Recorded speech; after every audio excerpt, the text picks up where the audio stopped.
மாவட்டம் குமாரபாளையம் அருகே அதிகாலையில் உணவக உரிமையாளரை தாக்கி தங்க சங்கிலியை பறித்துச் சென்ற கொள்ளையனை காவல்துறையினர் தேடி வருகின்றனர்.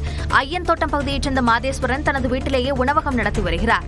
வழக்கம் போல பொருட்கள் வாங்கி வருவதற்காக இருசக்கர வாகனத்தில் சென்றபோது இருள் சூழ்ந்த பகுதியில் இடைமறித்த ஒருவர் மாதேஸ்வரனை தாக்கி அவரது தங்க சங்கிலியை பறிக்க முயன்றுள்ளார். மாதேஸ்வரன் போராடிய நிலையில் சங்கிலி அறுந்து அதனை கொள்ளையன் பிடுங்கிக் கொண்டு ஓடியுள்ளார். கோவை மாவட்டம் பொள்ளாச்சி அருகே ஆழியார் அணையில் தடை செய்யப்பட்ட பகுதியில் சுற்றுலாப் பயணிகள் ஆபத்தான முறையில் குளிப்பதை தடுக்க கோரிக்கை எழுந்துள்ளது. தடை செய்யப்பட்ட பகுதியாக நீர்வளத்துறையினர் மற்றும் காவல்துறையினர் எச்சரிக்கை பலகை வைத்திருந்தாலும் சில சுற்றுலாப் பயணிகள் அதனை பொருட்படுத்தாமல் குழந்தைகளுடன் ஆற்றில் இறங்கி குளிக்கின்றனர். அவ்வப்போது காவலர்கள் அங்கு சென்று அவர்களை அங்கிருந்து வெளியேற்றி வருகின்றனர். நிரந்தர நடவடிக்கை எடுக்க மாவட்ட நிர்வாகத்திற்கு சமூக ஆர்வலர்கள் வலியுறுத்துகின்றனர். சென்னை திருச்சி தேசிய நெடுஞ்சாலையில் செங்கல்பட்டு மாவட்டம் படாளம் கூட்டுச்சாலை மற்றும் பழமத்தூர் கூட்டுச்சாலையில் மேம்பாலம் கட்டுமான பணி காரணமாக கடும் போக்குவரத்து நெரிசல் ஏற்படுகிறது. காலை மற்றும் மாலையில் பீக் அவரில் சுமார் 3 கிலோமீட்டருக்கு மேல் வாகனங்கள் அணிவகுத்து ஊர்ந்து செல்ல வேண்டியிருப்பதால் வாகன ஓட்டிகள் அவதிக்குள்ளாகின்றனர். மதுரை மாநகராட்சி பகுதியில் பாதாள சாக்கடைக்குள் தூய்மை பணியாளர் இறங்கி சுத்தம் செய்த சம்பவம் அதிருப்தியை ஏற்படுத்தியது. மதுரை மாநகராட்சி HMS காலனியில் உள்ள தாமிரபரணி தெரு பகுதியில் பாதாள சாக்கடை அடைப்பு ஏற்பட்ட நிலையில் குழிக்குள் தூய்மை பணியாளர் ஒருவர் இறக்கப்பட்டு சுத்தம் செய்யும் பணியில் ஈடுபட்டார். கையுறை உட்பட பாதுகாப்பு உபகரணங்கள் ஏதுமின்றி பணிபுரிய வைத்த ஒப்பந்ததாரர் மீது நடவடிக்கை எடுக்க வேண்டும் என்று சமூக ஆர்வலர்கள் வலியுறுத்துகின்றனர். நீலகிரி மாவட்டம் கூடலூரில் 3 நாட்களாக குடியிருப்பு பகுதி தேயிலை தோட்டத்தில் முகாமிட்டிருந்த யானையை வனத்துறையினர் காட்டுக்குள் விரட்டினர். மஞ்சமூலா குடியிருப்பு பகுதிக்கு அருகே உள்ள தேயிலை தோட்டத்தில் சுற்றித் திரிந்த யானை பலாப்பழம், மாம்பழங்களை சுவைத்து வந்தது. இதனால் அப்பகுதி மக்கள் அச்சத்தில் இருந்த நிலையில் ட்ரோன் மூலம் கண்காணித்து வந்த வனத்துறையினர் யானையை வனப்பகுதிக்குள் விரட்டினர். பொதுமக்களும் ஓயாமல் கூச்சலிட்டு யானையை விரட்ட உதவினர்.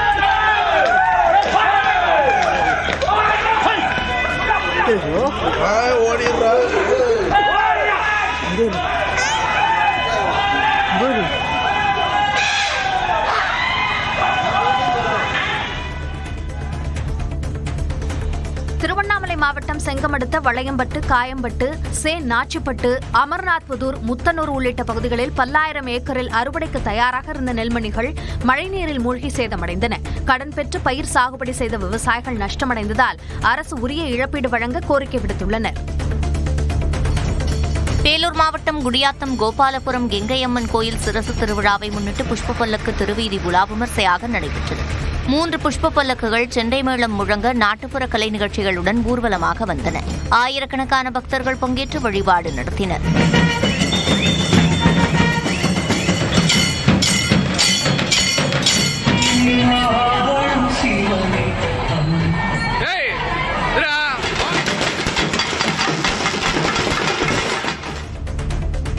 பொள்ளாச்சி அருகே ஆட்டோ ஓட்டுநரை வழிமறித்து தாக்கிய திமுக கவுன்சிலர் மீது வழக்கு பதிவு செய்யப்பட்டுள்ளது. பத்திரகாளியம்மன் கோயில் பகுதியைச் சேர்ந்த ஆட்டோ ஓட்டுநர் குமார் என்பவரை கவுன்சிலர் பெருமாள் இரும்பு கம்பியால் தாக்கியதில் படுகாயமடைந்த அவர் மருத்துவமனையில் சிகிச்சை பெற்று வருகிறார். இந்நிலையில் சிசிடிவி ஆதாரத்தின் அடிப்படையில் பெருமாள் மீது வன்கொடுமை தடுப்பு சட்டம், கொலை மிரட்டல் உள்ளிட்ட 4 பிரிவுகளின் கீழ் வழக்கு பதிவு செய்து விசாரணை மேற்கொண்டுள்ளனர்.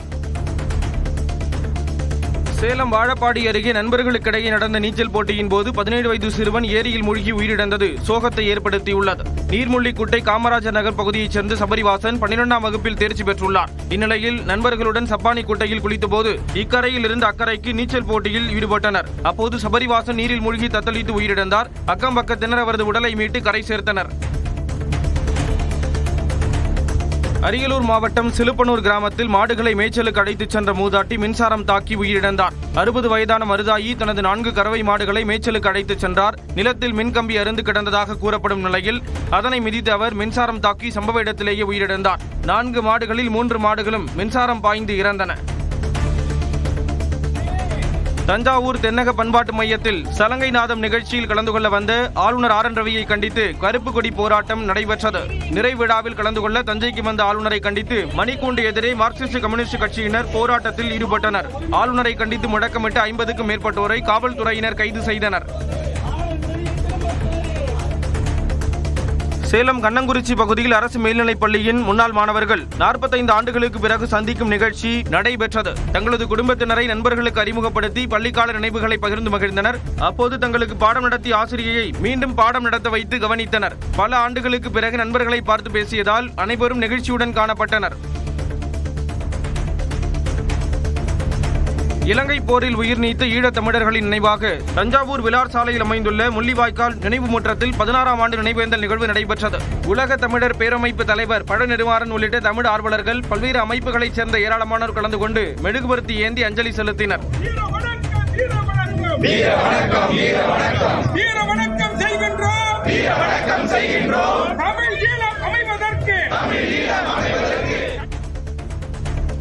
தேவக்கோட்டை பகுதியில் உறவுக்கார சிறுமியை பாலியல் வன்கொடுமை செய்து கர்ப்பமாக்கிய நபர் போக்சோ சட்டத்தின் கீழ் கைதாகியுள்ளார். ராம்நகர் பகுதியில் வசிக்கும் 47 வயதான ஆரோக்கியதாஸ் வேலைக்கு போகாமல் வீட்டிலேயே இருந்து வந்துள்ளார். இவரது மனைவி வேலைக்கு செல்லும் நிலையில் இவர்களது வீட்டில் உறவுக்கார சிறுமி ஒருவர் தங்கி பள்ளிக்கு சென்று வந்தார்.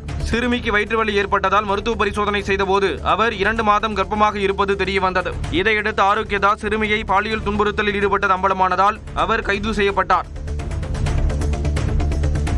மயிலாடுதுறை மாவட்டம் மேலமங்கநல்லூர் கிராமத்தில் மகா மாரியம்மன் கோயிலில் தீமிதி திருவிழா நடைபெற்றது. காப்பு கட்டி விரதம் இருந்த பக்தர்கள் மேலமங்கநல்லூர் பிள்ளையார் கோயில் குளக்கரையிலிருந்து அலகு காவடி, கூண்டு காவடிகள் எடுத்து முக்கிய வீதிகள் வழியாக கோயிலை வந்தடைந்தனர். கோயிலின் முன்பு அமைக்கப்பட்டிருந்த தீக்குண்டத்தில் நூற்றுக்கணக்கான பக்தர்கள் தீ மிதித்து நேர்த்திக் கடன் செலுத்தினர். நீலகிரி மாவட்டம் முதகை காந்தல் பகுதியில் சந்தனமர கடத்தலில் ஈடுபட்ட 7 பேரை வனத்துறையினர் பிடித்தனர். பாபு என்பவரது வீட்டில் சாக்கு பைகளில் இருந்த சுமார் 25 கிலோ எடையிலான சந்தனமர துண்டுகள் பறிமுதல் செய்யப்பட்டதை தொடர்ந்து வனத்துறையினர் விசாரணை நடத்தினர். அதில் வாழைத்தோட்டம் பகுதி அருகே பட்டா நிலத்தில் சட்டவிரோதமாக சந்தன மரங்களை வெட்டி விற்பனை செய்தது தெரியவந்தது. இதையடுத்து பாபு, முகமது ரஃபீக் உட்பட 7 பேர் மீது வழக்கு பதியப்பட்டு 5 லட்சம் ரூபாய் அபராதம் விதிக்கப்பட்டது. நெதர்லாந்திலிருந்து மும்பை நோக்கி புறப்பட்ட பயணிகள் விமானத்திலிருந்து தீப்பிழம்புகள் வெளியேறியதால் பெரும் பரபரப்பு ஏற்பட்டது. ஆம்ஸ்டர்டாமில் ஷிப்போல் சர்வதேச விமான நிலையத்திலிருந்து புறப்பட்ட KLM போயிங் 777 விமானத்தின் இடது இயந்திரத்தில் இருந்து வெடிப்புகள் போல தீப்பிழம்புகள் வெளியேறின. இதையடுத்து விமானத்தை தரையிறக்கும் முன்பு அதன் எடையை குறைக்கும் வகையில் கடலின் மேல் வட்டமடித்தபடி எரிபொருள் டேங்க் திறந்து வெளியேற்றப்பட்டது. பின்னர் 50 நிமிடங்களுக்கு பிறகு ஓடுபாதையில் பாதுகாப்பாக தரையிறக்கப்பட்டது.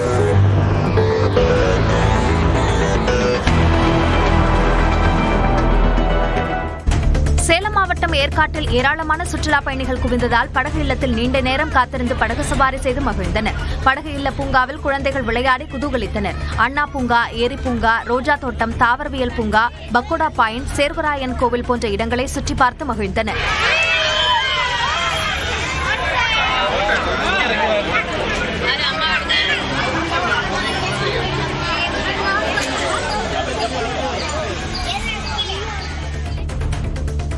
திருச்சி மாவட்டம் திருவெரும்பூரில் ஒரு கும்பல் மதுபோதையில் அட்டகாசத்தில் ஈடுபட்டதால் பொதுமக்கள் அச்சமடைந்தனர். அடையாளம் தெரியாத சுமார் 15 பேர் கொண்ட கும்பல் தகாத வார்த்தைகளில் சத்தமாக பேசிக்கொண்டு குடியிருப்பு பகுதியில் சுற்றியதாக கூறப்படுகிறது.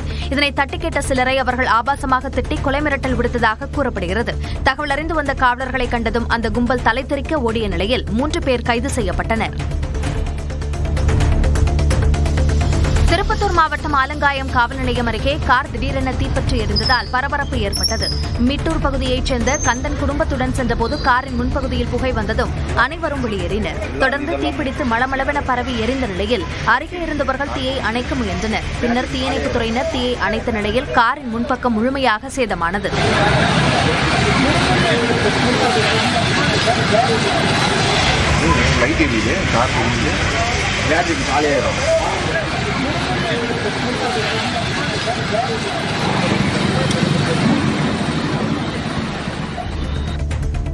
திருச்சி மாவட்டம் சமயபுரம் அருகே தனியார் பாலிடெக்னிக் கல்லூரி விடுதிக்குள் புகுந்த சிலர் மாணவர்களை தாக்கி வழிப்பறி செய்ததாக குற்றச்சாட்டு எழுந்துள்ளது. இரவில் 3 இருசக்கர வாகனங்களில் மாஸ்க் அணிந்து விடுதிக்குள் புகுந்த 9 பேர் அறை கதவுகளை தட்டி மாணவர்களை தாக்கி மிரட்டி அவர்களிடமிருந்து நகைகள், பணத்தை பறித்துள்ளனர். போதையில் இருந்த அந்த கும்பல் ஒரு அறையில் 12 மாணவர்களை அடித்து கொடுமைப்படுத்தியதாக கூறப்படுகிறது.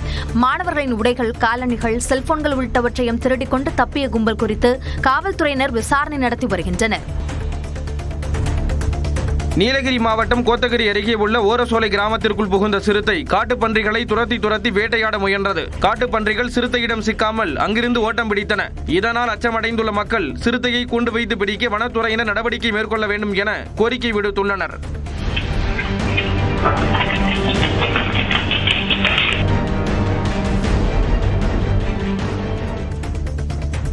கன்னியாகுமரி மாவட்டம் தெக்குறிச்சி பகுதியில் மின்சாரம் தாக்கிய பாட்டியை மீட்கச் சென்ற இளைஞர் உயிரிழந்த சம்பவம் சோகத்தை ஏற்படுத்தியுள்ளது. கம்பியில் மின்சாரம் கசிவது அறியாத மூதாட்டி வள்ளியம்மாள் துணி உலர்த்தும் போது மின்சாரம் தாக்கி அலறியுள்ளார். சத்தம் கேட்டு வந்த அவருடைய பேரன் அமுதன் பாட்டியை காப்பாற்ற முயன்ற போது அவர் மீதும் மின்சாரம் பாய்ந்ததால் உயிரிழந்தார். நீலகிரி மாவட்டம் குன்னூர் பகுதியில் யானை கூட்டத்திலிருந்து பிரிந்த ஒற்றை காட்டு யானை உதகையில் உலா வருகிறது. யானையை மீண்டும் வந்த பாதையில் விரட்ட வனத்துறையினர் முயற்சித்தனர். இந்த முயற்சி தோல்வி அடைந்த சூழ்நிலையில் சில நாட்களாக யானை தென்படாமல் இருந்தது. இந்நிலையில் குன்னூர் உதகை தேசிய நெடுஞ்சாலையில் யானை உலா வந்ததால் கடை வியாபாரிகள் அச்சமடைந்தனர்.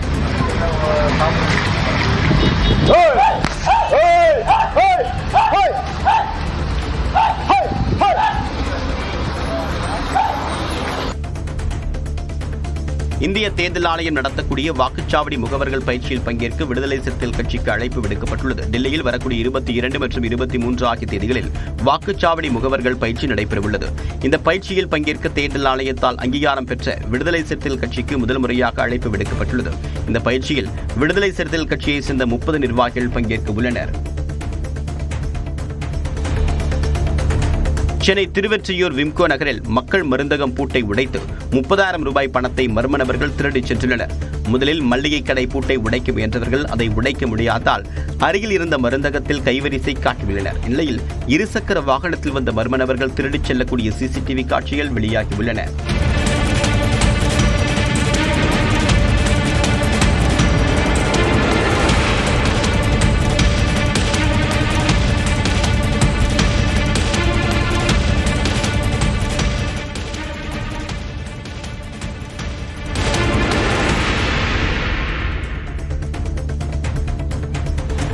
திருவள்ளூர் மாவட்டம் திருத்தணியில் இருசக்கர வாகனத்தில் வந்த முதியவர் மகள் கண்முன்னே லாரி டயரில் சிக்கி உயிரிழந்த சம்பவம் சோகத்தை ஏற்படுத்தியுள்ளது. திருத்தணி சீனிவாசபுரத்தை சேர்ந்த ஆறுமுகம் என்பவர் மகளை பேருந்தில் ஏற்றிவிட இருசக்கர வாகனத்தில் அழைத்து சென்றார். அப்போது வேகமாக வந்த இருசக்கர வாகனம் மோதியதில் கீழே விழுந்த ஆறுமுகம் மீது பின்னால் வந்த லாரி ஏறியது. இதில் ஆறுமுகம் உடல் நசுங்கி உயிரிழந்தார். விபத்தை ஏற்படுத்திய இளைஞரை போலீசார் தேடி வருகின்றனர். திருவாரூர் மாவட்ட வன சரக அலுவலகத்தில் வனத்துறை உதவியாளராக பணியாற்றி வரக்கூடிய சிவகுமார் நட்டு வளர்த்த மரக்கன்றுகள் வளர்ந்து அழகுற காட்சி அளித்து வருகின்றன. 2017ஆம் ஆண்டு இந்த அலுவலகத்தில் சேர்ந்தபோது சாலை வெறிச்சோடி இருப்பதை கண்ட சிவகுமார் நடைபயிற்சி செல்லும் போது மரக்கன்றுகளை நட்டு வளர்த்துள்ளார். இவை தற்போது வளர்ந்து சாலையின் இருபுறமும் பசுமையாக காட்சியளிக்கின்றன.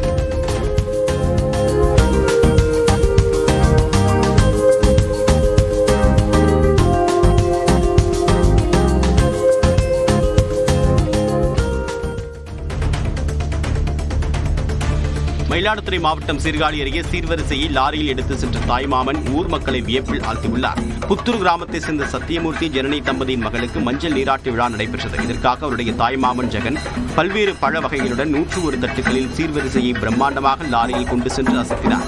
சுமார் 5 கிலோமீட்டர் தூரத்திற்கு மேல தாளங்கள் முழங்க சீர்வரிசையை உறவினர்கள் ஊர்வலமாக கொண்டு சென்றனர்.